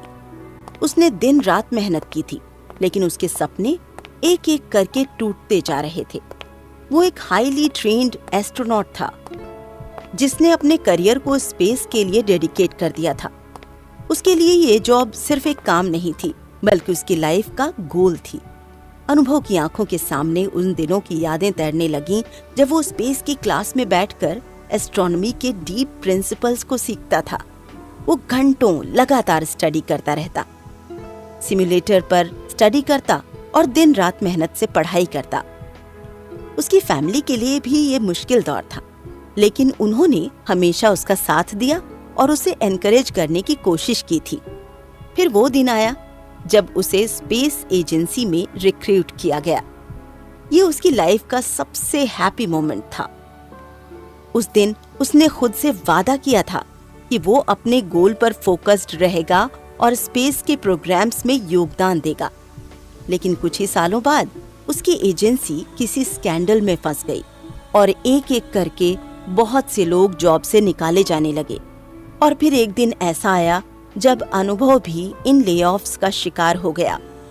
एक रात उसके बॉस ने उसे बुलाया और बिना किसी एक्सप्लेनेशन के उसे रेजिग्नेशन देने को कहा। जब उसने इस बात को अपोज किया तो उसे ऑफिस से बाहर का रास्ता दिखा दिया गया। उसकी पूरी दुनिया कुछ ही मिनटों में खत्म हो गई। अनएम्प्लॉयमेंट के कारण अनुभव के घर की हालत भी बिगड़ने लगी। बच्चों को अच्छी एजुकेशन देना भी मुश्किल हो गया था। पैसे की वजह से घर में अक्सर बहसबाजी हो जाती। अनुभव के उसके बीवी बच्चों से बहुत झगड़े होने लगे। धीरे धीरे वो आइसोलेशन और डिप्रेशन का शिकार होने लगा। उसकी सारी एनर्जी मानो अब खत्म हो गई थी और उसे अपनी लाइफ अब बेमानी लगने लगी थी। आज उसकी हालत इतनी सीरियस हो गई थी कि वो सुसाइड करने के बारे में सोचने लगा। उसने अपने रूम में खुद को बंद कर लिया था और एक बंदूक हाथ में लेकर बैठा था। पिछले कुछ घंटों से वो सोच ही रहा था कि क्या उसे अपनी जिंदगी खत्म कर देनी चाहिए। उसके चेहरे पर गहरी निराशा थी, क्योंकि उसके अंदर की होप और चाहत की किरण बुझ गई थी। वो अपने इस आखिरी टाइम में खुद से बात करने लगा था। मेरे पास कुछ नहीं बचा है, मेरे सारे सपने टूट चुके हैं, मैं कहीं भी फिट नहीं होता, मेरी लाइफ बिल्कुल वर्थलेस हो गई है। शायद मौत ही एकमात्र ऑप्शन है। इन सभी चीजों से मुक्त हो जाऊंगा मैं। अब ये बर्डन मुझसे और नहीं झेला जाएगा। ये सोचते ही अनुभव ने बंदूक को अपने सर पर लगा लिया और एक लंबी सांस लेते हुए आंखें बंद कर लीं। उसके हाथ कंपकपा रहे थे, लेकिन उसका दिमाग डेथ को एक्सेप्ट कर चुका था। बस जैसे ही वो ट्रिगर दबाने ही वाला था, बाहर से किसी की आवाज आई। रुको बेटा, जो तुम करने जा रहे हो वो सही है या गलत? क्या ये सवाल तुमने अपने आप से पूछा? लाइफ भगवान का दिया सबसे प्रेशियस गिफ्ट है। तुम्हें या किसी और को कोई हक नहीं कि वो इस गिफ्ट को डिसरिस्पेक्ट करे। ये बात सुनकर अनुभव ने आंखें खोली और अपने चारों ओर देखा। उसकी आंखों के सामने एक साधु खड़ा था, जिसके चेहरे पर शांति और कंपैशन की भावना थी। उस साधु की आंखों में यूनिक ब्रिलियंस था, मानो उसके भीतर कोई डिवाइन पावर मौजूद थी। मगर अनुभव को ये सोचकर गुस्सा आया कि ये अजनबी उसके घर में आया कैसे। कौन हो तुम और अंदर कैसे आए, और मेरी जिंदगी में क्यों इंटरफेयर कर रहे हो? मेरी लाइफ तो बर्बाद हो ही चुकी है, अब चैन से मरने भी नहीं दोगे।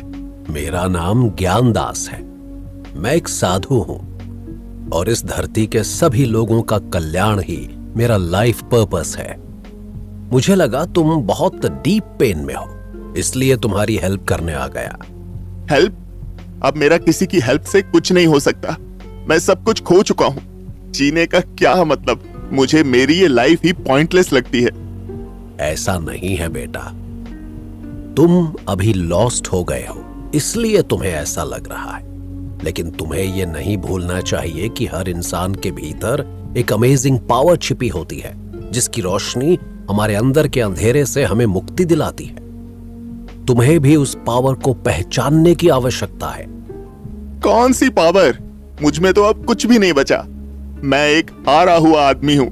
वो पावर है तुम्हारी आत्मा की, जो एक चमकते तारे की भांति हमेशा तुम्हारे भीतर जलती रहती है। लेकिन तुम इतना लॉस्ट हो गए कि तुम इस इनर लाइट को एक्सपीरियंस ही नहीं कर पा रहे। देखो बेटा, हर इंसान की आत्मा एक ब्राइट स्टार की तरह होती है। जब ये स्टार चमकता है तो पूरे यूनिवर्स को अपनी रोशनी से भर देता है। लेकिन जब ये डिम हो जाता है तो अंधेरा छा जाता है। बस तुम्हारी आत्मा का भी यही हाल है। तुम इतना बाहर के डिस्ट्रैक्शंस में खो चुके हो कि तुम्हारी भीतर की रोशनी अब डिम हो गई है। मेरी आत्मा एक स्टार की तरह है? क्या मतलब है इसका? हाँ बेटा, आत्मा वही है जिसने हर किसी को जन्म दिया और लाइफ दी। आत्मा ही उस रोशनी और उस नॉलेज का सेंटर है। लेकिन तुम उससे दूर चले गए और बाहरी डिस्ट्रैक्शंस में खोकर रह गए। जब तुम उस सेल्फ स्टार को भूल जाते हो तो तुम्हारी लाइफ अंधेरे में डूब जाती है। मैं जानता हूं बेटा कि तुमने बहुत सफर किया है, लेकिन गिव अप करना तो कोई सलूशन नहीं होता ना। आज रात आसमान की ओर देखो, उन चमकते तारों पर नजर डालो, उनकी टिमटिमाती रोशनी और शांति को फील करो, और फिर अपनी आंखें बंद करके अपने भीतर झांकने का प्रयास करो। अपनी सांस पर फोकस करो। थोड़ी देर ऐसा ही करने से धीरे धीरे तुम उस इन्फिनिट लाइट को पाओगे जो तुम्हारे भीतर हमेशा जलती रहती है। उसकी रोशनी ही तुम्हें अपनी लाइफ की नई दिशा दिखाएगी।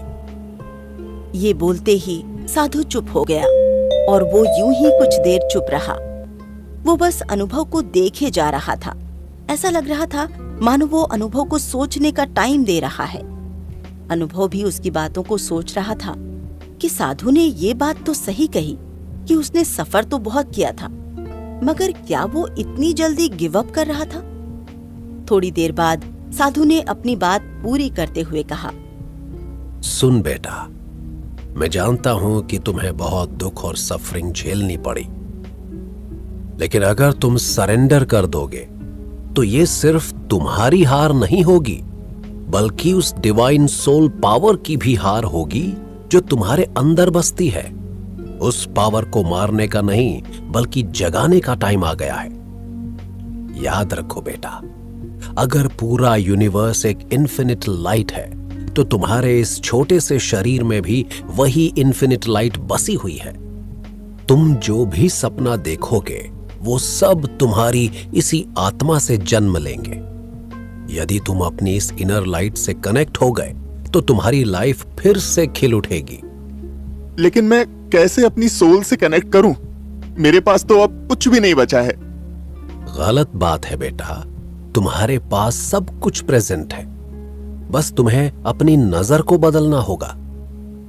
अब तुम सोच रहे होगे कि मैं तुम्हारी नजर कैसे बदल सकता हूं, तो चलो आज रात आसमान की तरफ देखो, उन काउंटलेस स्टार्स को ध्यान से देखो जो आसमान में एक एक करके टिमटिमा रहे हैं।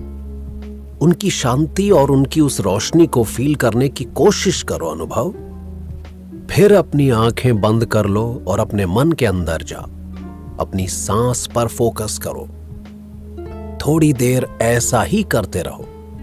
देखो, धीरे धीरे तुम्हें एक वंडरफुल पीस फील होगा और फिर तुम उस इन्फिनिट लाइट को प्राप्त कर लोगे जो तुम्हारे मन में हमेशा से विद्यमान थी। साधु की बातों से अनुभव के भीतर एक नई उम्मीद जगने लगी थी। उसकी आंखों में एक नई खुशी की लहर दौड़ने लगी थी। उसने पहले कभी नहीं सोचा था कि जिस होप को वो बाहर की दुनिया में ढूंढ रहा था, वो तो असल में उसके अंदर ही छिपी बैठी थी। ऐसा लग रहा था मानो उस साधु ने अपनी इतनी सी मुलाकात में ही उसे सुसाइड ना करने का सबसे बड़ा रीजन बता दिया था। इसलिए वो खुशी से पागल हो उठा और साधु से कहने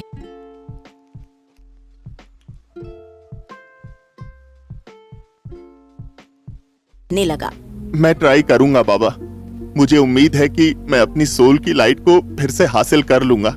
बहुत अच्छा बेटा, लेकिन याद रखना, जब तक तू अपने भीतर के उस स्टार को रिकॉग्नाइज नहीं करेगा तब तक तेरी जर्नी अधूरी ही रहेगी।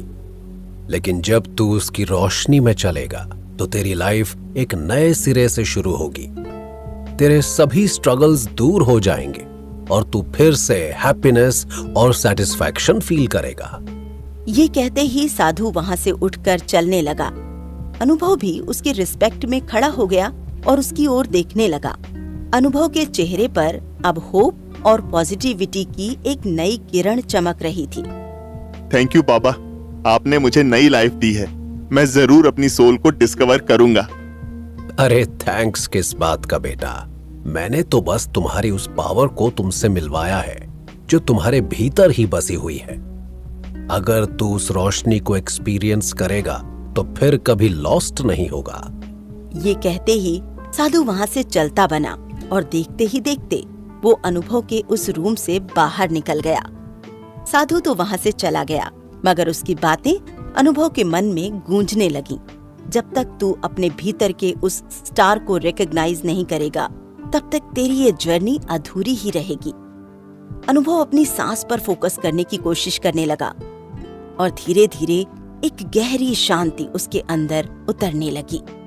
उसकी अवेयरनेस बाहरी दुनिया से हटकर उसके भीतर की ओर मुड़ने लगी।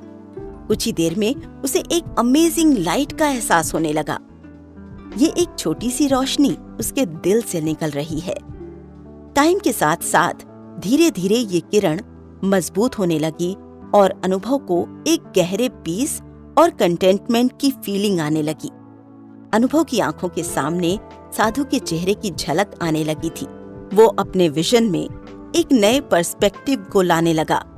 एक नई होप उसके अंदर बसने लगी और देखते ही देखते अनुभव की एक नई जिंदगी शुरू हो गई। अब वो खुश रहता और खुशी खुशी में अपने आप से बातें करते हुए कहता, मैंने उसे पा लिया। मैंने अपनी सोल की रोशनी को पा लिया है। ये वही पावर है जिससे मेरे सभी सपने अब साकार होंगे। अब मेरी लाइफ को सही डायरेक्शन मिलेगी। वो अक्सर खिड़की से बाहर देखता आसमान में टिमटिमाते तारे जैसे उसकी आत्मा की रोशनी का स्वागत करते हुए फील होते थे। उन स्टार्स को देख अनुभव एक नई इंस्पिरेशन से भर उठता और वो महसूस करता कि उसकी लाइफ एक नए सिरे से शुरू हो चुकी है। अनुभव के चेहरे पर अब हमेशा एक स्माइल रहती, क्योंकि अब वो फील करने लगा था कि उसने अपने भीतर की उस इनफाइनाइट लाइट को रिकॉग्नाइज कर लिया है। यही वो पावर है जो उसे एक नई डायरेक्शन देगी। उसके सभी सपने और गोल्स अब फिर से पॉसिबल होंगे। वो हमेशा यही सोचता रहता कि लाइफ में कभी कभी टफ टाइम से गुजरना पड़ता है, लेकिन अगर हम अपने सेल्फ इल्यूमिनेशन से जुड़े रहें तो वो हमें गाइड करती रहेंगी। प्रॉब्लम्स आएंगी और जाएंगी, लेकिन जब तक हमारे अंदर की रोशनी जलती रहेगी तब तक हम कभी लॉस्ट नहीं होंगे।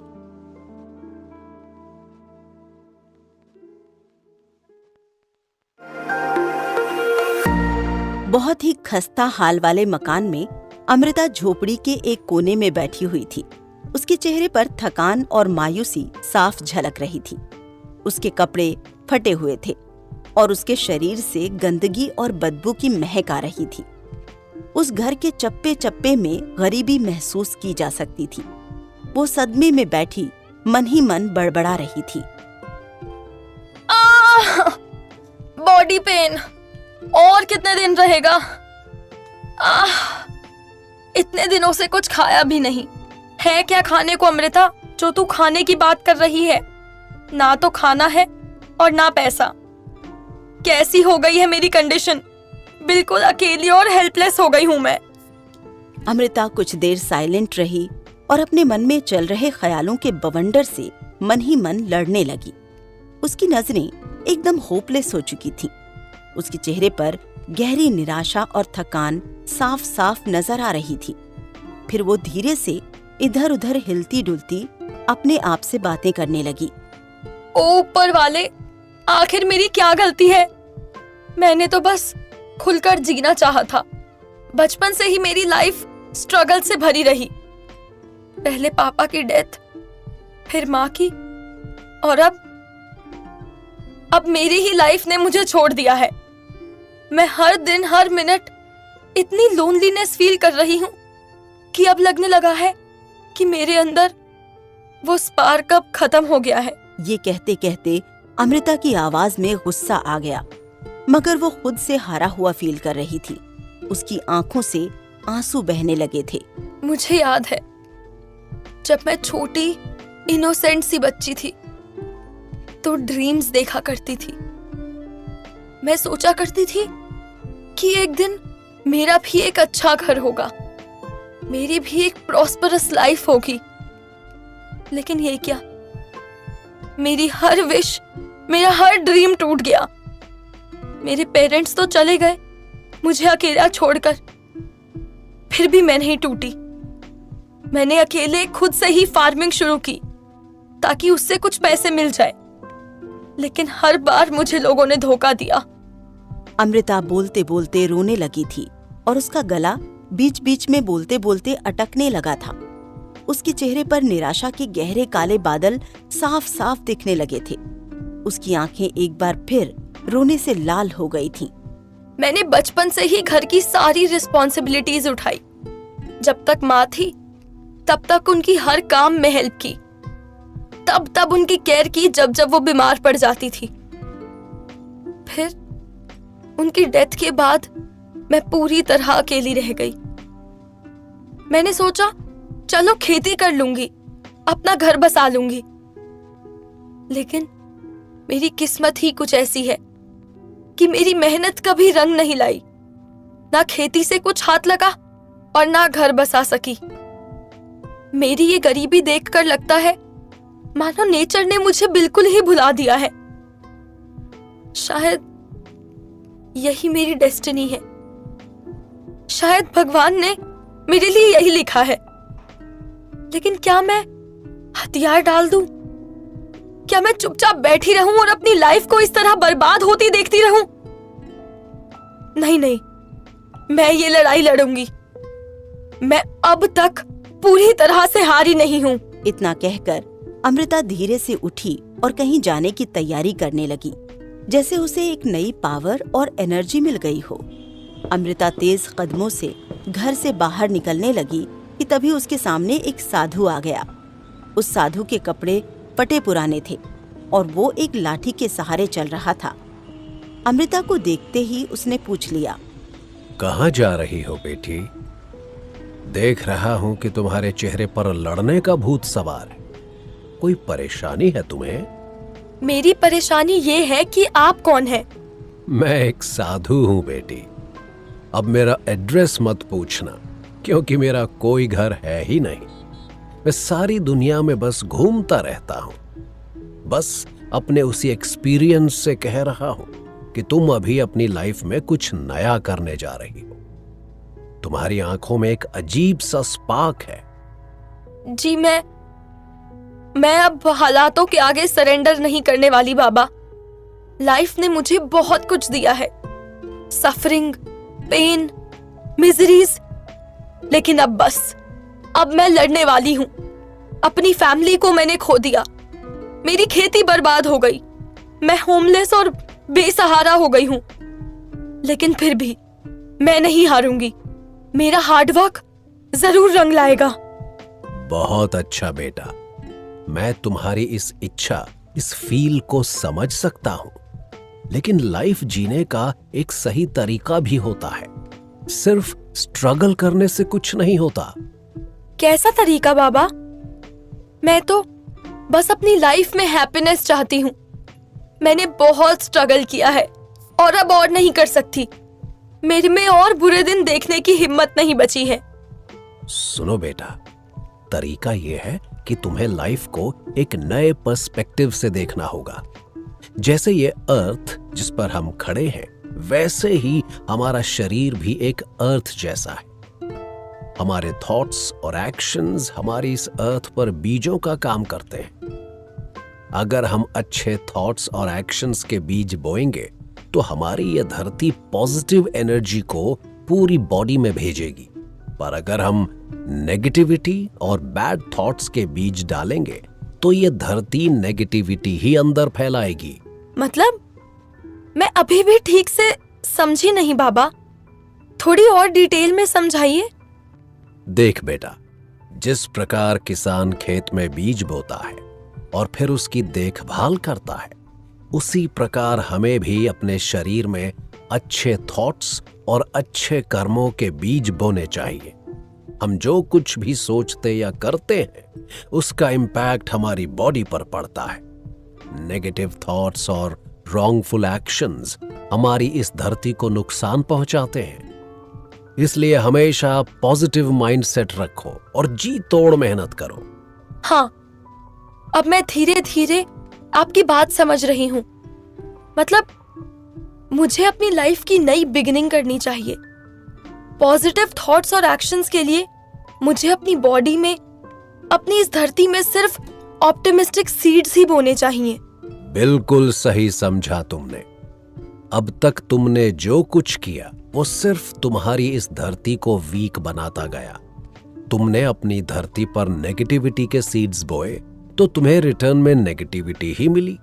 लेकिन अब तुम नए सिरे से शुरू कर सकती हो। अगर तुम अपनी बॉडी और अपने माइंड में होप और फेथ के बीज बोओगी, उन बीजों को तुम नर्चर करोगी, उनकी केयर करोगी, तो देखना तुम्हारा टाइम, तुम्हारी सिचुएशन सब बदल जाएंगे। हाँ बाबा, अब मैं पूरी तरह समझ गई हूँ। मुझे अपनी बॉडी में पॉजिटिव वाइब्रेशंस के सीड बोने होंगे, होप और फेथ के बीज। मुझे अपने अंदर बस इसी धरती की केयर करनी है ताकि ये पॉजिटिव सीड्स जर्मिनेट हो सके और मेरे जीवन में हैप्पीनेस वापस लेकर आ सके। बहुत बढ़िया बेटा, और याद रखना, लाइफ में तुम्हें बहुत तरह की मुश्किलें और चैलेंजेस देखने को मिलेंगे। उन्हें सहन करना ही होगा, पर हर बार अपने थॉट्स पर कंट्रोल रखना। जब भी तुम्हें लगे कि तुम कमजोर पड़ रही हो, मायूसी और नेगेटिविटी तुम पर हावी हो रही है, तो तुरंत अपनी बॉडी में फिर से होप और फेथ के बीज बोना। इस तरह तुम कभी नहीं हारोगी। हाँ बाबा, मैं अब नए सिरे से शुरुआत करूंगी और अपनी बॉडी में केवल पॉजिटिव सीड्स ही बोऊंगी। मगर मुझे आपसे एक और बात पूछनी है बाबा। आपने अभी कहा कि मुझे अपनी इस अर्थ की केयर करनी चाहिए, लेकिन क्या आप थोड़ा और इलैबोरेट करके मुझे समझा सकते हैं कि मुझे इसकी केयर कैसे करनी चाहिए? बहुत कमाल का क्वेश्चन पूछा तुमने बेटा। अपनी धरती की केयर करने का अर्थ है अपनी बॉडी की केयर करना। जैसे हम अपने खेतों की देखभाल करते हैं, उसी प्रकार हमें अपनी बॉडी की भी केयर करनी चाहिए। प्योर खाना खाओ, एक्सरसाइज करो, योग प्रैक्टिस करो, अपने शरीर को प्योर रखो, उसमें नेगेटिव थॉट्स और इमोशंस को बसने मत दो। बॉडी एक सेक्रेड व्हीकल है बेटा, यही हमें इस लाइफ को जीने का मौका देती है। अगर हम इसे नेग्लेक्ट करेंगे तो ये हमारी केयर नहीं कर पाएगी। नेचर ने हमें ये बॉडी किसी एक खास मकसद से ही दी है। हमें इसकी तारीफ करनी चाहिए और जितनी हो सके इसकी प्रोटेक्शन करनी चाहिए। मैं समझ गई बाबा। मुझे हेल्दी लाइफस्टाइल अपनानी होगी।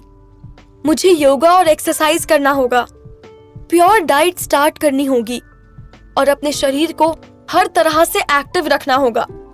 इस तरह मैं अपनी इस अर्थ की केयर कर पाऊंगी। एकदम सही कहा तुमने।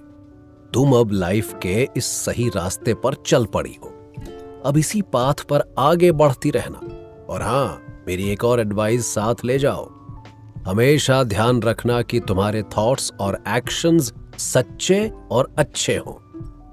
तभी तुम इस धरती में पॉजिटिविटी बो पाओगी। अब तुम जा सकती हो अमृता। भगवान तुम्हें हर स्टेप पर गाइड करे और तुम्हें स्ट्रेंथ मिले। साधु अमृता को आशीर्वाद देकर वहां से चला गया।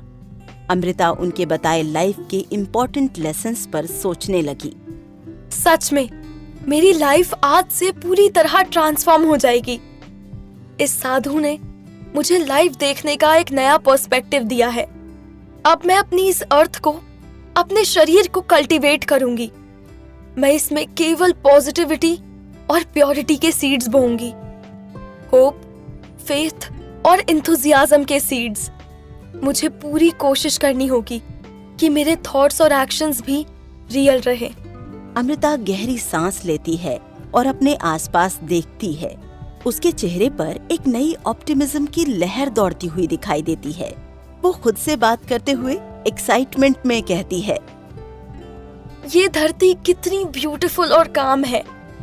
यहाँ हवा भी कितनी प्योर और पवित्र लग रही है। अब मैं भी अपने शरीर को इसी तरह प्योर और पवित्र बनाए रखूंगी। मुझे अपने डेली रूटीन में योगा और एक्सरसाइज को इंडल्ज करना होगा।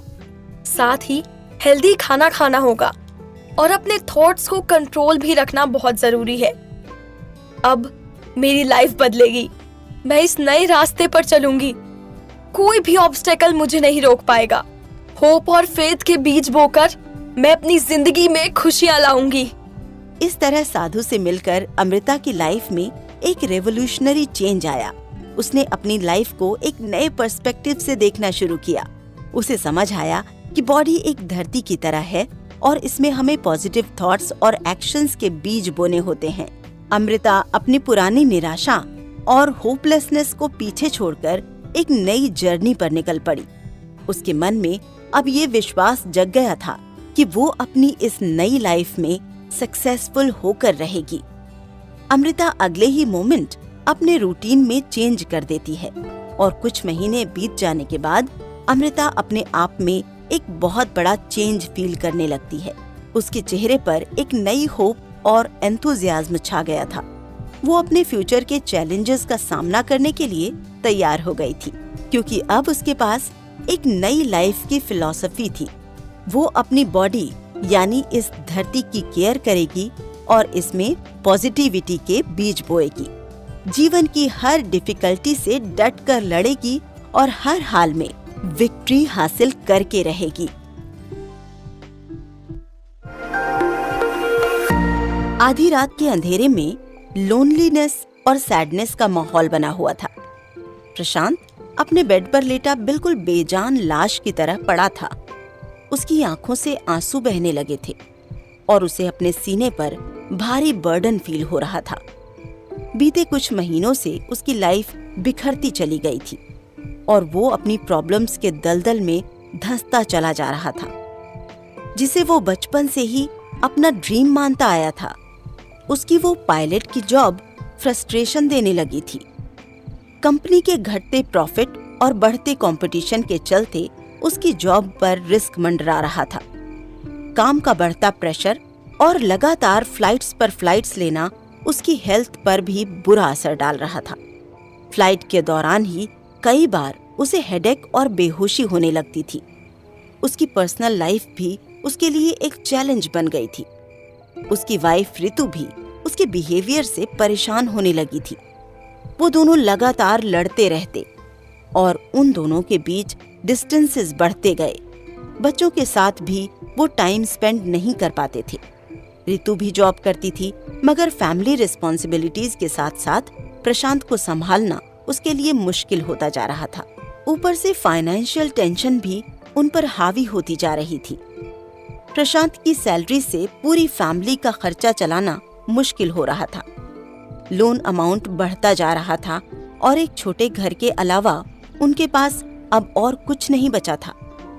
इन सभी सिचुएशंस के चलते प्रशांत मेंटल स्ट्रेस के सीरियस स्टेज में पहुंच चुका था। वो डिसअपॉइंटेड हो चुका था और उसे लगने लगा था कि अब इतनी बड़ी प्रॉब्लम्स से लड़ने की पावर उसमें नहीं है। उसके मन में एक थॉट घूमने लगा, ऐसी जिंदगी जीना भी कोई जीना है? इससे तो अच्छा होता कि मैं सब छोड़ छाड़ कर कहीं भाग जाता। इसी रेस्टलेसनेस में वो बार बार बेड पर करवटें बदलता और बार बार सामने टेबल पर रखी सर्विस रिवॉल्वर देखता। एक दो बार इन्हीं सब बातों को सोचते सोचते उसने गन हाथ में उठा ली थी। सुसाइड करने का आइडिया बार बार उसके मन में आने लगा था। इसलिए इस बार वो अपने बेड पर उठ कर बैठा और अपने टेबल से अपनी रिवॉल्वर उठाई। उसने आंखें बंद की और जैसे ही वो ट्रिगर दबाने वाला था कि तभी उसका दरवाजा अपने आप खुल गया और उसके पीछे से एक साधु उसके रूम में आया। प्रशांत ने जैसे ही साधु को देखा तो उसकी आंखों में उसे इतनी शांति मिली कि उसके हाथ से रिवॉल्वर अपने आप नीचे हो गई। क्या बात है बेटा, तुझे ऐसा क्यों लग रहा है कि लाइफ को छोड़ देना ही ओनली सोल्यूशन है? अचानक प्रशांत को महसूस हुआ कि उसके हाथ में रिवॉल्वर थी। वो सकपका गया और उसे टेबल पर वापस रखते हुए साधु से बोला, आप कौन है? यहाँ कैसे घुसा है? बेटा, मैं स्वामी ज्ञानदास हूं। मुझे पता चल गया है कि तुम बहुत प्रॉब्लम्स में फंसे हो और अपनी इस घटिया लाइफ से बाहर निकलने का प्लान कर रहे हो।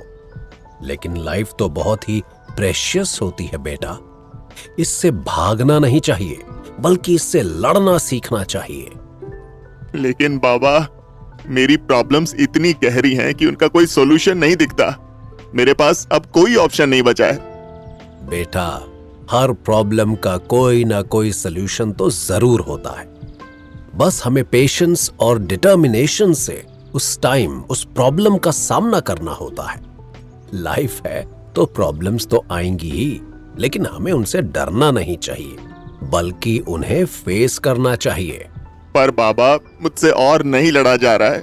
मेरी जॉब पर रिस्क मंडरा रहा है, घर पर भी टेंशन बढ़ता जा रहा है। मुझे लगता है मैं सब करते हुए भी सब कुछ खोता जा रहा हूं। बेटा, जब तक तुम अपनी आत्मा को नहीं खो देते, तब तक सोचो तुमने कुछ भी नहीं खोया है। आत्मा हमारी असली जायदाद है। बाहरी दुनिया में चाहे जितनी भी प्रॉब्लम्स आएं, लेकिन अगर हम अपनी आत्मा को मजबूत बनाए रखें तो कोई भी प्रॉब्लम हमें नहीं हरा सकती। लेकिन कैसे बाबा? मैं समझ नहीं पा रहा कि अब मुझे क्या करना चाहिए। देख बेटा, हमारी आत्मा एक आसमान की तरह होती है, एंडलेस, इन्फिनिट और प्योर। बस जैसे बादलों ने आसमान को छिपा रखा है, वैसे ही हमारी आंखों पर इल्यूजन और अज्ञानता के बादल छाए हुए हैं। हमें इन बादलों को हटाकर खुला, एंडलेस, इन्फिनिट और प्योर आसमान को देखना है। ये इतना डिफिकल्ट नहीं है जितना तुम सोच रहे हो। तुम्हें बस अपनी आत्मा पर ट्रस्ट करना होगा और उसके ऑर्डर्स को फॉलो करना होगा। तुम एक पायलट हो ना? तुम्हें पतंग उड़ानी आती है? हाँ बाबा, मैं बचपन से ही पतंग उड़ाया करता था। मुझे याद है मैं कैसे उसे खुले आसमान में ऊपर और ऊपर ले जाया करता था। वैसे ही बेटा, हमारी आत्मा भी एक पतंग की तरह है। उसे फ्रीडम और ओपननेस की जरूरत है, मगर हम उसे बांध कर रखते हैं अपने ईगो और ग्रीड के धागों से। और जब आत्मा धागों से बंधी रहेगी तो वो आसमान में उड़ कैसे पाएगी? तो क्या करना चाहिए? मुझे समझ नहीं आ रहा बाबा। बहुत सिंपल है बेटा, तुझे बस इन थ्रेड्स को काटना होगा। अपने मन में बसे सारे फियर, ग्रीड और ईगो को मिटाना होगा। अपनी आत्मा को फ्री करना होगा, उस खुले आसमान में उड़ने देना होगा। लेकिन बाबा, ये आसान बात नहीं है। मेरे मन में इतने थॉट्स चलते रहते हैं, मैं ग्रीड और फियर से कैसे फ्री हो पाऊंगा? बेटा, इसके लिए कंटिन्यूअस एफर्ट्स और साधना की जरूरत होगी। ये सब एक दिन में हासिल नहीं हो सकता, लेकिन जब तुम अपनी आत्मा को फ्रीडम दोगे तो तुम्हें लिमिटलेस पीस और परम सुख मिलेगा। सबसे पहले तुम्हें अपने मन को काम करना होगा। अपने मन के अंधेरे कमरे में इनर पीस का दीपक जलाना होगा। मेडिटेशन और साधना से ही ये पॉसिबल है। रेगुलरली टाइम निकालकर मेडिटेट करो। अपने अंतर मन की गहराइयों में उतरकर वहां अपनी आत्मा को ढूंढो। हाँ बाबा, मैं ऐसा ही करूंगा। लेकिन इसके बाद क्या? क्या मेरी आत्मा भी पतंग की तरह उड़ने लगेगी?